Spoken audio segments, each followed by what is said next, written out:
After almost a year of waiting since its announcement, Secret of the Mimic is finally here. In the game, we play as Arnold, a Fazbear employee whose well-being is not cared about by the company at all. After a 36-hour shift, he gets a call on his way home to head to Murray's costume manor to retrieve technology Edwin Murray, a Fazbear Contractor, had been developing for them. Specifically, they wanted blueprints for the Mimic, a prototype endoskeleton with the ability to change its size and shape to fit in any costume and replicate whatever it sees. However, it had been exposed to violence and now had murderous tendencies. We explore the factory, upgrading our data diver to unlock more and more areas. Eventually, we find the blueprints as well as a bunch of interesting, helpful, and at times random lore, and we leave the factory before getting killed by the Mimic in our van. But the number one best thing this game did was finally answer the question: are the Tales from the Pizzaplex books in the FNaF game's timeline? That's right, we finally have a definitive answer, even if it's not the one that I, and many others, were hoping for.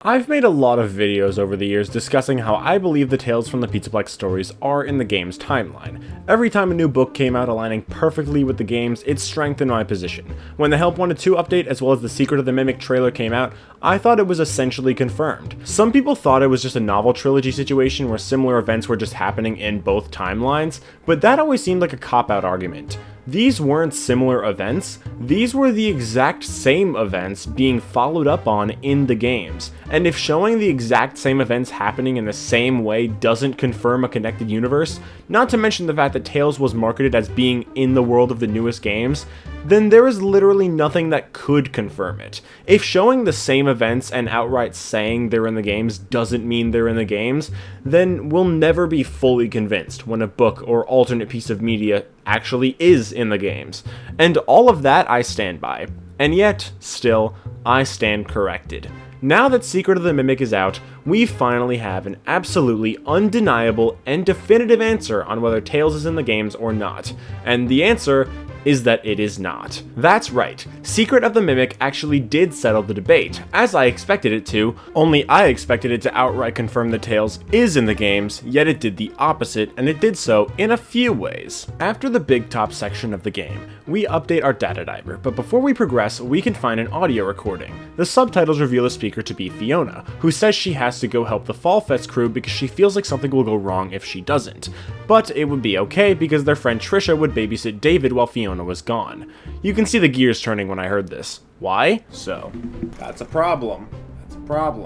Because Fiona died giving birth to David. Yeah, in the books, Fiona literally died in childbirth when David was born, yet here she is, still alive, while David is. We see and hear about this again later on multiple occasions too. Throughout the game, there's a few images on the walls of a man and a woman. The man here has dark hair, is clean shaven, and wears glasses. At the end of the game, we end up in Edwin's house where we have to find film reels while being stalked by the Mimic in an amalgamation of Freddy, Bonnie, Chica, and Foxy. These reels show David's different birthday parties, some with and some without his mother Fiona, Edwin's wife. One of these tapes shows a family portrait where we see the same man from the other pictures as well as the woman and their son who is holding a white tiger plushie. This is the Murray family. Edwin, Fiona, David, and his plushie tiger. Again, this shows that Fiona was alive when David was, and we learn in those reels that Fiona died when David was 2 or 3 years old. But there's a couple other problems here. This section of the game takes place in Edwin's house, but in the books, Edwin does not have a house. He buys one with Fiona using the money from his business, but after Fiona died, he couldn't afford both the house and the workshop anymore, so he sold the house. The fact that he still has this house, not to mention is implied to die in it, completely goes against the books, meaning they quite literally cannot go together. What's more is that Edwin's appearance as seen in the game does not match his book counterpart in the slightest. In the books, it's emphasized that he has a mustache and that his hair is sandy colored.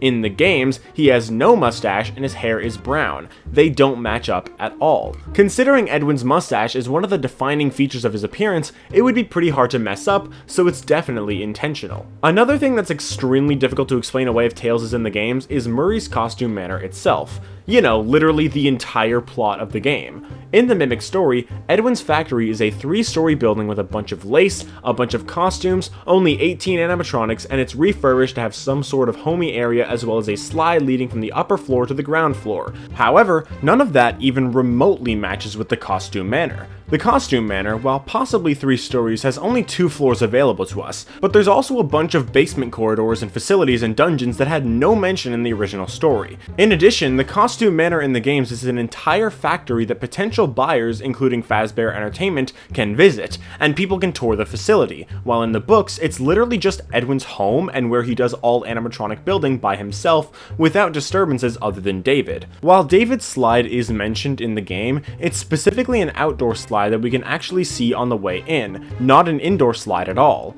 The lace is completely absent in the game as well, and there are way more than 18 animatronics in the factory. There's like 18 animatronics per room.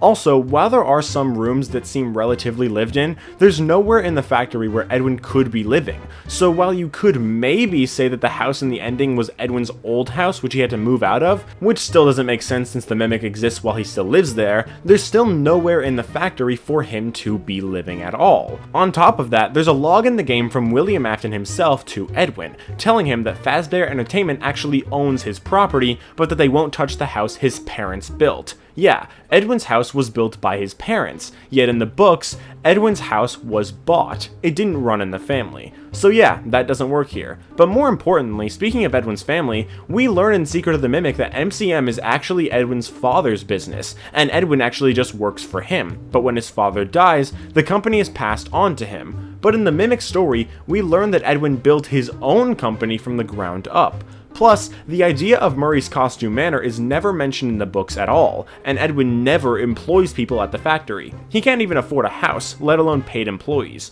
The only explanation for that would be that after Edwin's business fails, he begins working for his father's more successful business. However, there's a few problems there too. First, there's no mention of Edwin's father having a business in the books, and it would be weird for that to be omitted. But more importantly, we hear from the tape in the Big Top section of the game that Edwin and Fiona met when Edwin worked for Murray's Costume Manor and before it was his company, when in the books they met in high school. So even if he started working for the Costume Manor after his business failed, he would have still had to meet Fiona first, and yet he didn't.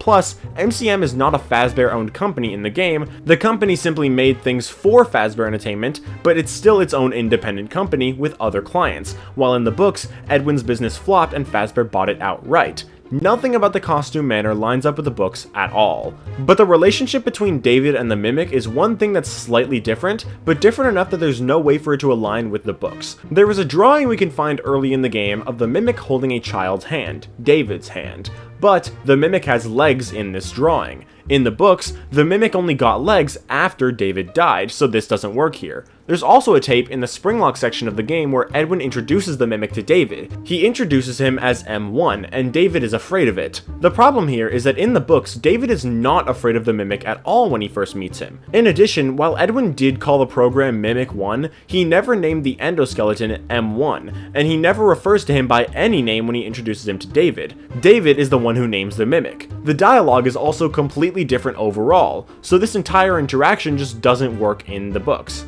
So what does this change? Well, nothing if you never believed Tales was in the games in the first place. But for someone like me who was so confident that it was ever since it was first announced, it's honestly really hard to determine what to change. Because the thing is, we know some of the events of Tales did happen in the games. For example, the Storyteller. We know that the events of the Storyteller still happened because in Princess Quest, we see an image of a giant tree on the door to Glitchtrap. We know Glitchtrap is the Mimic program, meaning he was brought into the game's Pizzaplex the same way he was in the books. However, this begs the question of whether or not Edwin is actually even alive. In the parachute ending of Secret of the Mimic, we can find a tape showing that the Mimic has adapted not only Edwin's aggression, but also his neglectful nature towards David. Edwin is injured in an explosion in his house and he needs help, but the Mimic leaves him to die. Now, we don't know if he actually does die, but we also don't know that he is alive. Also, because there's so many changes with Edwin and Fiona, such as the way that they look and the way that they met, there's no reason to believe that they're the same age as they are in the books. Obviously, changing Edwin from 64 to like his 70s or something something isn't a big change, but it shows that some things are clearly different. Sure, some Tales stories could still be in the games, like GGY or Didophobia. The stories align a lot more with the games, and in some cases the game's version of the Pizzaplex, requiring a lot less renovation than there would need to be otherwise. But even then, it's uncertain, because some stories no longer can be, at least not exactly. It feels like kind of a cop-out to have the stories take place in the games, but with just slightly different details. But the storyteller requires that. And GGY is a weird case, because it's one of the stories that may or may not actually cause timeline inconsistencies, like Gregory being 12 at least 2 or 3 years before Security Breach, when he does not seem 14 or 15 at all. So, unless he's a robot, that story also can't be in the games, or at the very least there would be timeline inconsistencies because of it. So maybe it just isn't. Maybe it was just meant to show us that Gregory was Patient 46 and give an idea of the things that he was doing, though not show us exactly what he does in the games. Like I said, it's kind of a cop-out, but it's what happens with the storyteller, which opens up the possibility of it being true of any other story. And not even only in Tales. Many people, including me, also believe the Fright Stitchline stories were in the games, making Andrew the one you should not have killed. But is that still the case? I'd argue yes. Think about it, even if the Stitchline isn't in the games, there's still evidence in the games themselves that some extra spirit does exist, like in Toy Chica the High School Years, or Curse of Dreadbear. And sure, Tales isn't in the games, but Edwin is still Edwin, so why wouldn't Andrew still be Andrew? I have a future theory plan discussing Andrew, but that probably won't be out for a little while because obviously I'll be focusing on Secret of the Mimic for the next little bit.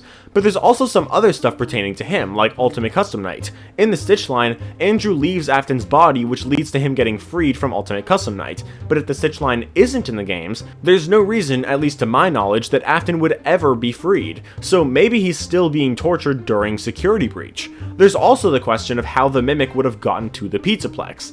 The Pizza Place was probably still planned to be a museum like it originally was going to be in the books, but was the Mimic still brought there? It would make sense since the dead bodies of the construction workers and teenagers are all tangled together, just like how the Blob is also named Tangle Blob. If those workers and teenagers are in the Blob, it explains why he'd be awake in general, but at the same time, the Mimic could also be the explanation for the sticky note room. Maybe I'll do a theory on that topic at some point, but it's weird because those two things don't seem to work together, so which is it? Who knows? One thing that's really interesting though is the interactive novels. VIP, The Week Before, and Escape the Pizzaplex are very clearly in the timeline of the games. So to keep consistency, does that mean Return to the Pit is too? I'd personally argue yes, but if Tales and Frights aren't in the games, why would this adaptation of Into the Pit be as well? I'm also a believer of Into the Pit being a loop, as I discussed in a previous theory, so if Return to the Pit is in the games, then some version of the game and the original story must also be in the games. And that's thrown into question because the Stitch Wraith appears in the Into the Pit game too, so it's really weird and difficult to get everything to fit together. These events seem to have happened, but it seems like they happened at least slightly differently in the game's timeline. But perhaps most interestingly, is Didophobia in the games? This might surprise a lot of you, but I'd personally say no. Now, the story is definitely accurate in terms of the nature of FNaF 4. If it wasn't, there would be no reason for the story to exist, but I don't think it was Rory that was a part of it. Personally, I believe that both the bite victim and even Andrew were probably experiment victims, which I'll discuss further in future theories, including my Andrew theory that I'll make in the future.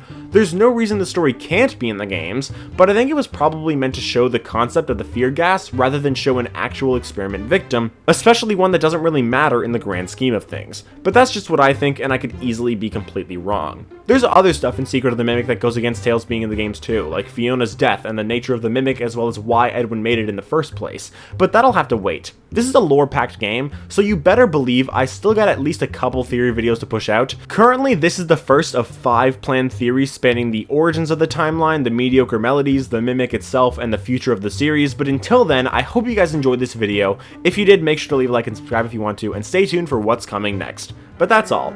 Bye guys!